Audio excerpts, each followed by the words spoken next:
The Headless Macrocosm is a sub-reality nearly identical to Earth save for the fact instead of humans, tail-headless corpses remain in their stead. These corpses, though technically dead, do weakly breathe through the holes in their necks. Their hearts have also been observed to begin convulsing at seemingly random intervals. These beings are identical in appearance to one another aside from physical dimensions, which can vary severely between each corpse. The headless sub-people dwelling in this pocket reality have been observed changing their behavior when humans have physically interacted with them and apparently gain a level of awareness and vitality when such events occur. There are approximately 2,393 living humans residing in this reality, all from parallel Earth. Every single resident recounts waking up in the Headless Macrocosm after falling asleep under strange circumstances back in their home realities. No one back in their own parallel homes remembers their faces or identities, which leads to the belief that this place could be a form of anti-reality, a waste compartment of the universe used for aspects of reality that are useless or harmful to existential fabric. The humans that live in the Headless Macrocosm are assumed to be taking shelter in abandoned structures and banding together to search for plant-based food during the warmer times.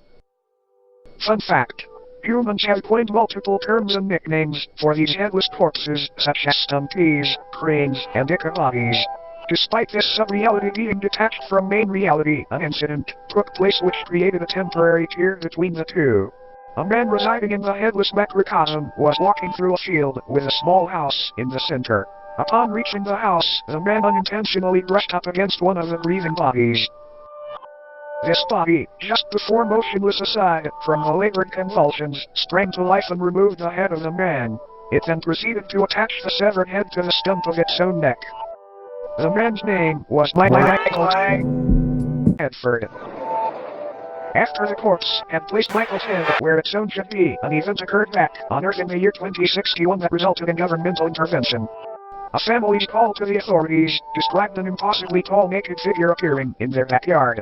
The presence of this oddity was highly distressing to the family, and they remained inside their home until the situation was resolved. The following photograph depicts this figure they spoke of. Michael Tedford's rotting head is affixed atop its frail neck. Shortly after the photo was taken, what was left of Tedford's existence was removed from the premises and taken to an upscale anomaly testing site. Apparently, this corpse was attempting to quite literally become Tedford by leeching off of his existence. These breathing bodies appear to be in a constant state of yearning to reconnect with the roots of reality again, as they have been taken a hold of by a dangerous and contagious disease. This disease appears to be non-existence itself. It can affect anyone on Earth at any time, and once it takes hold, the Headless Macrocosm deems you valid for residence within its endless meadows, filled with fellow patients. But don't worry, it's a rare diagnosis. Another fun fact. Occasionally, crude man-made structures will form seemingly out of nowhere in order to correspond with the structures on parallel Earth. As mentioned earlier, the Headless Macrocosm itself functions like a digestive tract of the universe, and these structures may be antibodies attempting to fight off the virus of non-existence. Now then, check your head. Screwed on tight. Great, because you might want to hang on tight to it for this next one.